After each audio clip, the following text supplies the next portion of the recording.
नमस्कार, आप देख रहे हैं संसद टीवी। आपके साथ मैं हूं पराक्रम सिंह शेखावत। संसद टीवी आज से सुबह 9 बजे बड़ी खबरों के एक खास बुलेटिन की शुरुआत कर रहा है, जिसमें होगी देश दुनिया की सभी बड़ी सुर्खियां।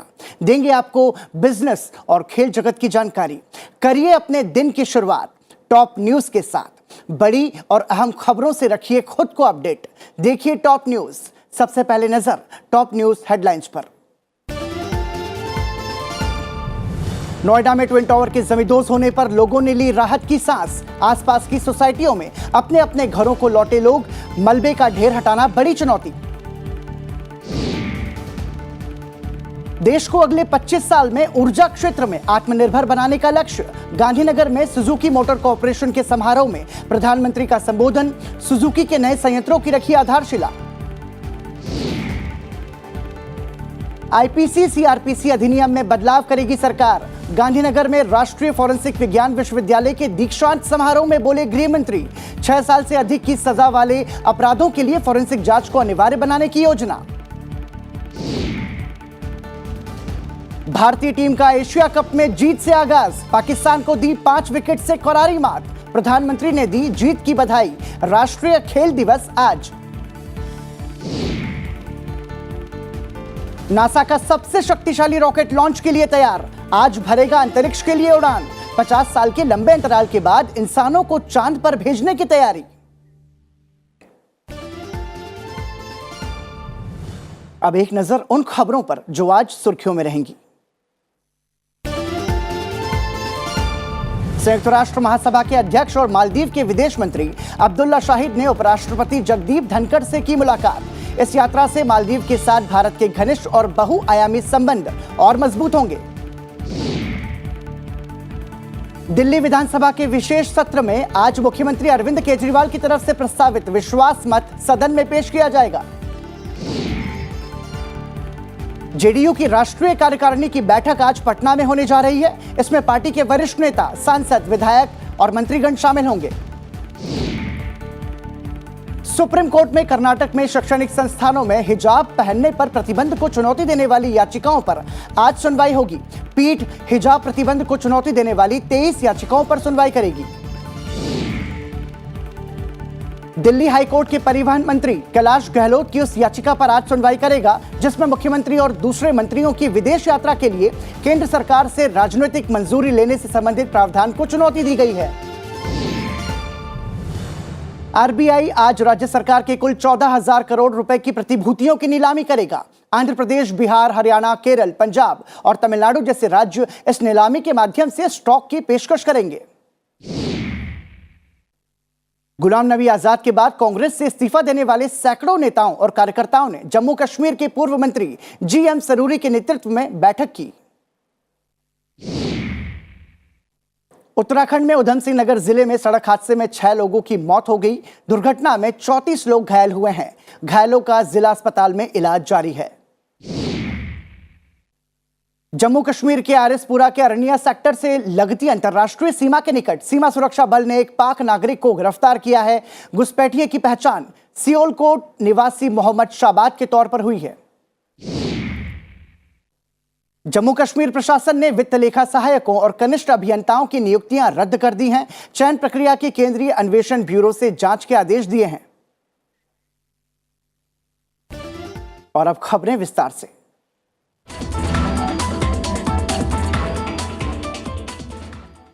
नोएडा के ट्विन टावर गिरने के बाद आसपास के निवासियों ने राहत की सांस ली है। आसपास की सोसाइटियों में लोग अपने अपने घर लौटने लगे, जिन्हें एहतियातन अपने घरों को छोड़ना पड़ा था। सुपरटेक बिल्डर के 915 फ्लैट और 21 दुकानों वाले एपेक्स और सियान ट्विन टावर रविवार को महज चंद सेकंड में ध्वस्त हो गए। जमीन में कंपन के साथ अगले कुछ पलों के में ही दोनों टावर मलबे के ढेर में तब्दील हो गए। ट्विन टावर की जमींदोज होने के बाद 80,000 मीट्रिक टन मलबा हटाना किसी चुनौती से कम नहीं है। दावा किया गया है कि 3 माह के भीतर मलबे को हटा लिया जाएगा। 60% मलबा ट्विन टावरों के बेसमेंट में भरा जाएगा। मलबे से करीब 4,000 टन सरिया निकला। करार के मुताबिक इसे एडिफिस कंपनी ले जाएगी। और इस खबर पर ज्यादा जानकारी के लिए हमारे साथ जुड़ रहे हैं हमारे वरिष्ठ सहयोगी हर्ष रंजन। समझना चाहेंगे क्योंकि अब बड़ी चुनौती थी और महज चंद सेकंड में ट्विन टावर ध्वस्त हो गए, लेकिन अब उसके बाद की जो प्रक्रिया है वो क्या होगी? जी पराक्रम, आपने बिल्कुल सही कहा। चंद सेकंड में ट्विन टावर तो ध्वस्त हो गए और कोई भी नुकसान नहीं हुआ है। इसकी सबसे खासियत ये रही, लेकिन आसपास के जो दूसरी सोसाइटियां हैं उनमें धूल, मलबे के कारण जो बहुत धूल का गुबार उड़ा है, वो धूल एक बड़ी समस्या थी, जिसको अथॉरिटीज़ ने पानी डालकर और स्मॉग गन के द्वारा काफ़ी समय से कंट्रोल कर लिया था। जी, 2 सोसाइटियों के लोगों से पूरी तरीके से उनके मकान खाली करा लिए गए थे, लेकिन कल शाम के बाद से धीरे धीरे कुछ लोगों ने वापसी शुरू की और हमने अभी सुबह वहां का दौरा किया और ये देखा कि अब काफ़ी लोग अपने घरों में आ रहे हैं, बल्कि आ चुके हैं और घरों की सफाई का काम शुरू हो चुका है। तो किसी तरीके की घबराने की कोई अब आवश्यकता नहीं है। केवल मलबे का ढेर लगभग 2.5 एकड़ में पड़ा हुआ है। किसी भी नुकसान की कोई खबर नहीं है, सिवाय एक बगल के एटीएस विलेज की बाउंड्री वॉल जो है उसमें लगभग 10 मीटर कुछ ईंटें वहाँ को नुकसान पहुंचा है। धीरे धीरे हालांकि बच्चों को स्कूल जाने में आज थोड़ी सी परेशानी हुई क्योंकि लोग वहां थे नहीं, सुबह लौट रहे थे, लेकिन उम्मीद की जा रही है कि कल परसों से वहां आम जनजीवन पूरी तरह सामान्य हो जाएगा। हर्षवर्धन जी, ये बहुत बड़ा कदम उठाया गया था। हमने देखा कि पहली बार ये एक ऐसा मामला है देश में जिसमें गगनचुंबी इमारत को ध्वस्त किया गया और भ्रष्टाचार पर नकेल कसी गई। एक बहुत बड़ा संदेश भी इसके जरिए दिया गया। कैसे देखेंगे इसे? ट्विन टावर अब कल की बात थी, लेकिन इसका संदेश जो है वो आने वाले कल के लिए है कि इस तरह की भ्रष्टाचार की नींव पर खड़ी कोई भी इमारत जल्दी से हिम्मत नहीं करेगा आगे बढ़ने की।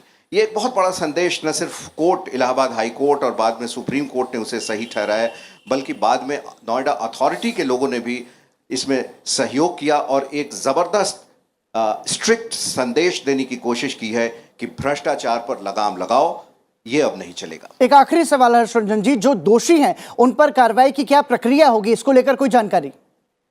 जी देखिए, इसमें कई लोगों को बुक किया गया है जो नोएडा अथॉरिटीज़ के ऑफिशियल्स रहे हैं, उसमें से ज़्यादातर अब लोग रिटायर हो गए हैं और जो सुपरटेक कंपनी है उस पर अभी कार्रवाई चल रही है।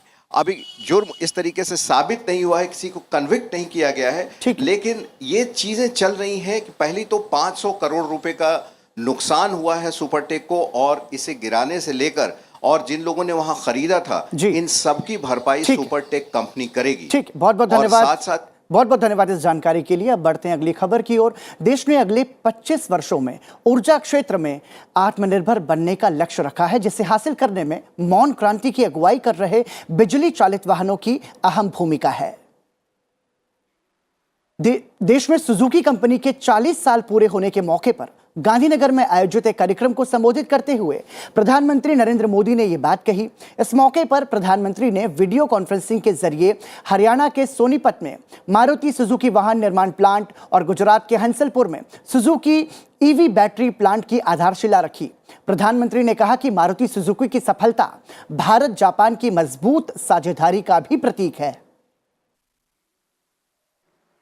गुजरात और जापान के बीच जो रिश्ता रहा है वो डिप्लोमेटिक दायरों से भी बहुत ऊंचा रहा है।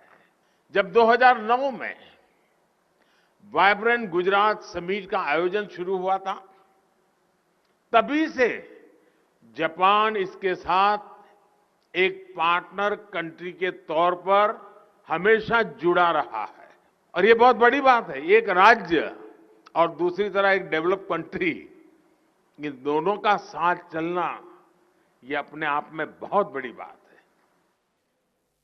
प्रधानमंत्री नरेंद्र मोदी ने कच्छ में देश का पहला भूकंप स्मारक राष्ट्र को समर्पित किया। स्मृति वन की स्थापना 2001 के भूकंप में जान गंवाने वालों को श्रद्धांजलि और कच्छ के लोगों के जुझारू जज्बे का सम्मान देने के लिए की गई है। इस मौके पर प्रधानमंत्री ने कहा कि 2001 में कच्छ के विनाशकारी भूकंप के बाद मैंने कच्छ के पुनर्विकास के बारे में बात की थी और हमने इसके लिए कड़ी मेहनत की थी।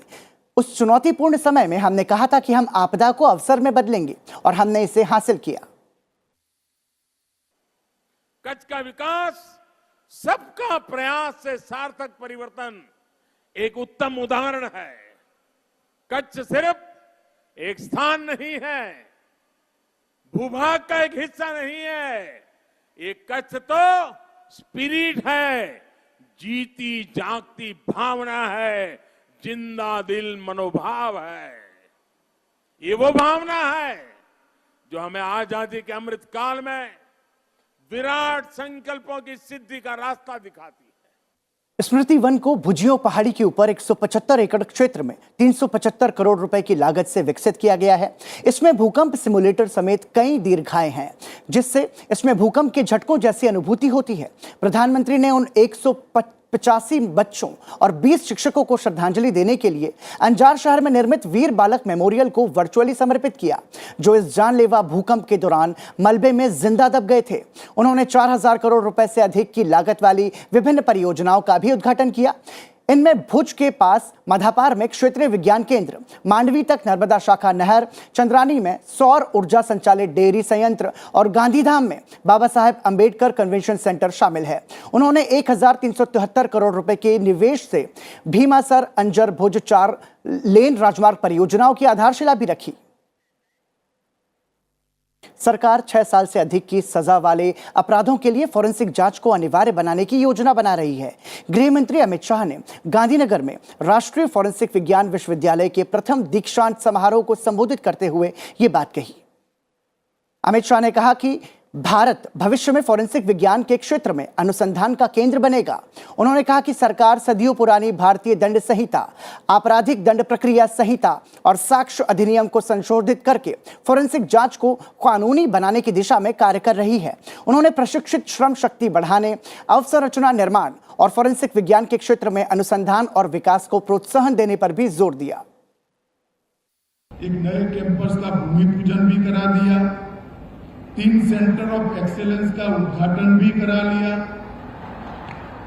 यह सबको मालूम है कि कभी कभार कोई पकड़ में आता है तो कैसे निचोड़ कर इसका उपयोग करते हैं।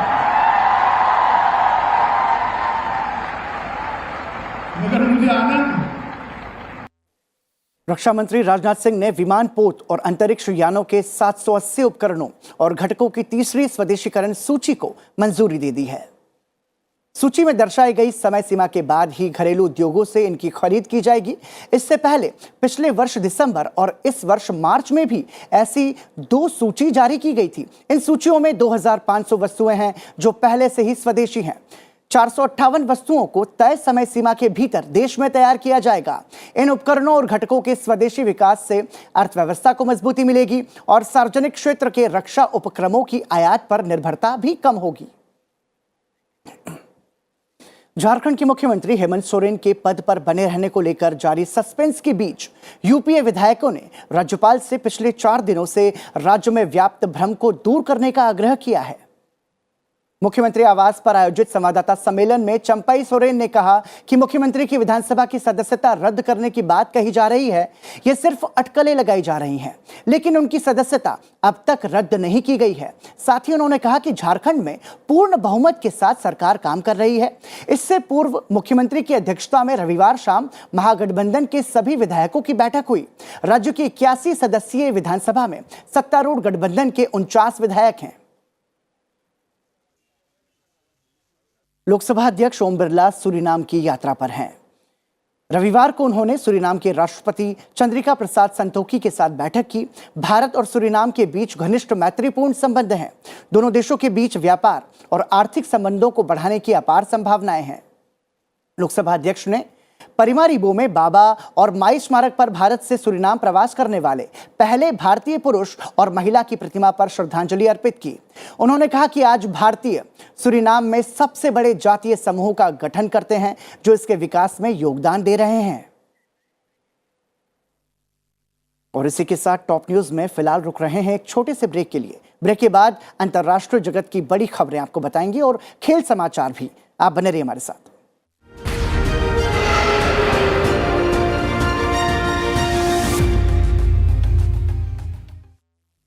No force can stop the change whose time has come. An emerging global power in a fast-changing geopolitical environment. with a goal to modernize, to showcase our defenders who are always battle ready.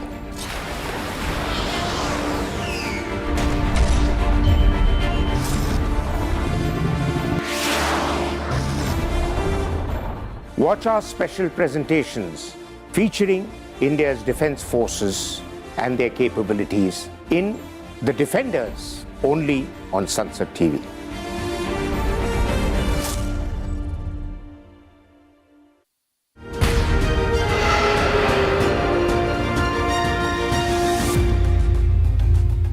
Break के बाद एक बार फिर आपका स्वागत। और अंतर्राष्ट्रीय खबरों से पहले प्रधानमंत्री नरेंद्र मोदी की मन की बात की खबर। प्रधानमंत्री नरेंद्र मोदी ने अपने मासिक रेडियो कार्यक्रम मन की बात के 92वें एपिसोड को संबोधित करते हुए कहा कि सामाजिक जागरूकता के प्रयास कुपोषण से निपटने में अहम भूमिका निभाते हैं।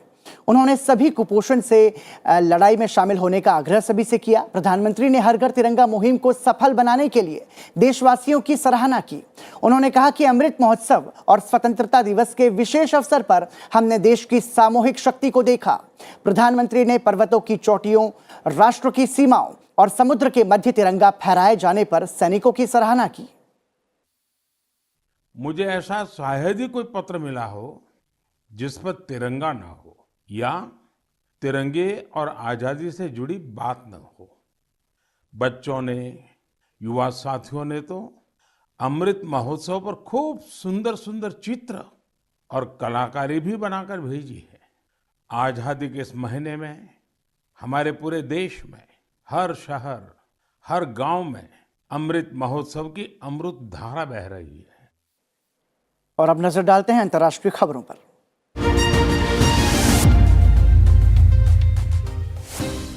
पाकिस्तान में भीषण बाढ़ से 1000 से अधिक लोगों की मौत हो गई है। लाखों लोग विस्थापित हुए हैं। पाकिस्तान राष्ट्रीय आपदा प्रबंधन प्राधिकरण ने कहा कि पिछले 24 घंटों में भारी बारिश से 119 लोगों की मौत हुई है। उत्तर पश्चिम पाकिस्तान के खैबर पख्तूनख्वा प्रांत में अचानक आई तेज बाढ़ से हजारों लोग विस्थापित हुए हैं। देश के दक्षिण पूर्व में सिंध प्रांत भी बाढ़ से बुरी तरह प्रभावित है। हजारों लोगों को अपना घर छोड़ना पड़ा है।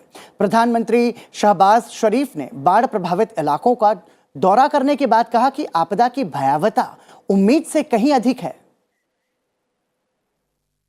यूक्रेन में यूरोप के सबसे बड़े परमाणु संयंत्र से रूसी रॉकेट और तोपों ने नीपर नदी के पार के इलाकों को निशाना बनाया। आशंका जताई जा रही है कि आसपास लगातार लड़ाई जारी रहने से इस संयंत्र को नुकसान पहुंच सकता है और विकिरण का रिसाव हो सकता है। यूक्रेन के साथ युद्ध शुरू होने के शीघ्र बाद रूसी सैन्य बलों ने जपोरिजिया परमाणु संयंत्र और नीपर नदी के एक हिस्से के आसपास के क्षेत्र पर कब्जा कर लिया था। निकोपोल और मारहानेट शहर समेत नदी के दूसरे क्षेत्र पर यूक्रेन का नियंत्रण है। ये दोनों शहर संयंत्र के करीब 10 किलोमीटर की दूरी पर हैं। नासा एक बार फिर चांद पर इंसान को भेजने की तैयारी में है। अमेरिकी स्पेस एजेंसी नासा आज अपने ऑर्टेमिस 1 मिशन के जरिए चांद के लिए उड़ान भरेगी। इस फ्लोरिडा के केनेडी स्पेस सेंटर से रवाना इसे किया जाएगा। भारतीय समय के अनुसार आज शाम 6:30 बजे ऑर्टेमिस 1 के तहत नए स्पेस लॉन्च सिस्टम रॉकेट और ओरियन क्रू कैप्सूल की पहली टेस्ट फ्लाइट उड़ान भरेगी। 322 फुट लंबा रॉकेट नासा द्वारा बनाया गया अब तक का सबसे शक्तिशाली रॉकेट है। ये रॉकेट करीब 42 दिनों के मिशन पर बिना चालक दल वाले ओरियन स्पेसक्राफ्ट को लॉन्च करेगा। स्पेसक्राफ्ट चंद्रमा तक जाएगा और कुछ छोटे उपग्रहों को कक्षा में छोड़कर खुद कक्षा में स्थापित हो जाएगा। इस मिशन के जरिए नासा स्पेसक्राफ्ट और ऑपरेट करने की ट्रेनिंग हासिल करेगी। साथ ही चंद्रमा के आसपास के हालात की जांच भी करेगी, जिसका अनुभव अंतरिक्ष यात्रियों को मिलेगा और यात्रियों को पृथ्वी पर सुरक्षित वापसी को सुनिश्चित करेगा। उड़ान सफल रही तो चांद की यात्रा फिर से शुरू होगी। इससे पहले अपोलो अभियान के तहत चंद्रमा पर 12 अंतरिक्ष यात्री उतरे थे। 6 सप्ताह की ये परीक्षण अगर सफल रहा तो अगले कुछ सालों में अंतरिक्ष यात्री चांद की यात्रा फिर से शुरू करेंगे। और अंतर्राष्ट्रीय खबरों के बाद अब नजर डालते हैं बिजनेस से जुड़ी प्रमुख खबरों पर बिजनेस बस के जरिए।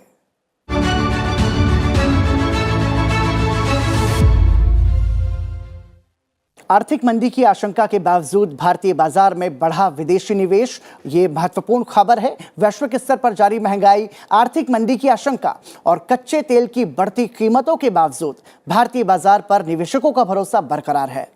आधिकारिक आंकड़े भी इसकी पुष्टि करते हैं। समाचार एजेंसी पीटीआई के अनुसार एफपीआई यानी विदेशी पोर्टफोलियो निवेशकों ने अगस्त महीने में भारतीय शेयर बाजारों में बड़ा निवेश किया है। आंकड़ों के मुताबिक अगस्त में विदेशी निवेशकों ने शुद्ध रूप से 49,254 करोड़ रुपए के शेयर खरीदे हैं। विदेशी पोर्टफोलियो निवेशकों ने जुलाई में भारतीय बाजार में 5,000 करोड़ रुपए का निवेश किया था। इसके बाद यह सिलसिला तेजी से बढ़ता नजर आया। पिछले साल अक्टूबर से लेकर इस साल जून तक विदेशी पोर्टफोलियो निवेशकों ने 2,46 लाख रुपए के शेयर बेचे थे।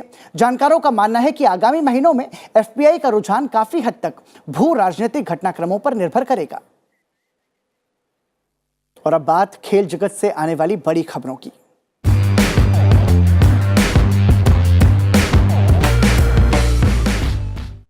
भारत ने पाकिस्तान को एशिया कप में 5 विकेट से हराकर शानदार जीत हासिल की। इसके साथ ही उन्होंने टी20 कप की हार का बदला भी पूरा किया। रोहित शर्मा ने टॉस जीतकर पहले गेंदबाजी का फैसला किया और पाकिस्तान को बल्लेबाजी के लिए बुलाया। पाकिस्तान की टीम पहले बल्लेबाजी करते हुए 19 ओवर 5 गेंदों में सिर्फ 147 रन ही बना सकी। भारत ने 148 रन के टारगेट का पीछा करते हुए 19 ओवर 4 गेंदों में 5 विकेट खोकर यह लक्ष्य हासिल किया। भारत के लिए विराट कोहली और रविंद्र जडेजा ने सर्वाधिक रन बनाए। भुवनेश्वर कुमार ने 4, हार्दिक ने 3, अर्शदीप ने 2 और आवेश खान ने 1 विकेट लिया। भारत ने इस लक्ष्य को 19 ओवर 4 गेंदों में ही हासिल कर लिया। Hardik Pandya player of the match रहे। प्रधानमंत्री नरेंद्र मोदी ने भी ट्विटर पर टीम इंडिया को बधाई देते हुए कहा कि टीम इंडिया ने एशिया कप 2022 मैच में शानदार ऑलराउंड प्रदर्शन किया। लोकसभा अध्यक्ष ओम बिरला ने भी भारतीय टीम को जीत की बधाई दी। रोमांचक जीत के बाद देश के कई शहरों में जश्न का माहौल नजर आया। और आज राष्ट्रीय खेल दिवस भी है। जाने माने हॉकी खिलाड़ी मेजर ध्यानचंद की जयंती के मौके पर हर साल 29 अगस्त को खेल दिवस मनाया जाता है। प्रधानमंत्री नरेंद्र मोदी ने राष्ट्रीय खेल दिवस की बधाई दी है। हॉकी के जादूगर कहे जाने वाले भारत के महान हॉकी खिलाड़ी मेजर ध्यानचंद सिंह का जन्म 29 अगस्त 1905 को वर्तमान प्रयागराज उत्तर प्रदेश में हुआ था। अपनी बुनियादी शिक्षा प्राप्त करने के बाद उन्होंने 1922 में एक सैनिक के रूप में भारतीय सेना की सेवा की। वो एक सच्चे खिलाड़ी थे। मेजर ध्यानचंद सिंह ने 1928, 1932 और 1936 में भारत को 3 ओलंपिक स्वर्ण पदक दिलाए। उन्होंने 1936 के बर्लिन ओलंपिक फाइनल में जर्मनी पर भारत की 8-1 की जीत में महत्वपूर्ण भूमिका निभाई थी, जिसमें वह 3 गोल के साथ टॉप स्कोरर भी बने थे। उनके सम्मान में मेजर ध्यानचंद खेल रत्न पुरस्कार के नाम से खिलाड़ियों को सर्वोच्च सम्मान दिया जाता है। खेल दिवस के मौके पर युवा कार्यक्रम और खेल मंत्रालय आज से देश भर में 26 स्कूलों में चैंपियन से मिलिए पहल का आयोजन कर रहा है। राष्ट्रमंडल खेल और वर्ल्ड चैंपियनशिप में स्वर्ण पदक विजेता इस पहल का हिस्सा होंगे। भारतीय खेल प्राधिकरण ने राष्ट्रीय खेल दिवस के विशेष अवसर पर इस पहल को विस्तार देते हुए इसमें अब उन एथलीटों को भी शामिल किया है जिन्होंने हाल ही में संपन्न हुए राष्ट्रमंडल खेल और विश्व चैंपियनशिप में भाग लिया था। चैंपियन से मिलिए स्कूल की यात्रा करने का एक अनूठा अभियान है, जिसकी शुरुआत ओलंपिक स्वर्ण पदक विजेता नीरज चोपड़ा ने पिछले साल दिसंबर में की थी। और अब आपको छोड़े जाते हैं 29 अगस्त यानी कि आज के दिन से जुड़े इतिहास के साथ। इसी के साथ मुझे दीजिए इजाजत। आप देखते रहिए सनसेट टीवी। कल आपके साथ टॉप न्यूज में फिर मुलाकात होगी ठीक सुबह 9 बजे सिर्फ सनसेट टीवी पर। तब तक के लिए नमस्कार। 29 अगस्त वर्ष 1905 में मेजर ध्यानचंद का जन्म इलाहाबाद यानी आज के प्रयागराज में हुआ था। उनका नाम भारत और विश्व हॉकी के सर्वश्रेष्ठ खिलाड़ियों में शुमार है, इसीलिए उन्हें हॉकी का जादूगर भी कहा जाता है। उन्होंने अपने करियर की शुरुआत ब्रिटिश भारतीय रेजिमेंटल हॉकी टीम के साथ शुरू की। उनकी टीम में रहते हुए भारतीय हॉकी टीम ने लगातार 3 बार ओलंपिक स्वर्ण पदक जीते। इन ओलंपिक्स में वर्ष 1928 का एम्स्टर्डम ओलंपिक, 1932 का लॉस एंजलिस ओलंपिक और 1936 का बर्लिन ओलंपिक शामिल हैं। हॉकी के अपने खेल जीवन में उन्होंने 1000 से अधिक गोल दागे।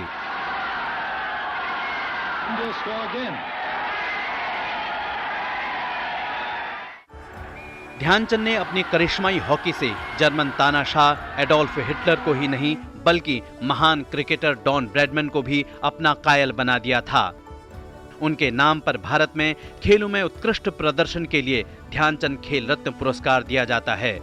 यही नहीं, उनकी जयंती को भारत में राष्ट्रीय खेल दिवस के रूप में भी मनाया जाता है। वर्ष 1956 में मेजर ध्यानचंद को भारत के प्रतिष्ठित नागरिक सम्मान पद्म भूषण से सम्मानित किया गया।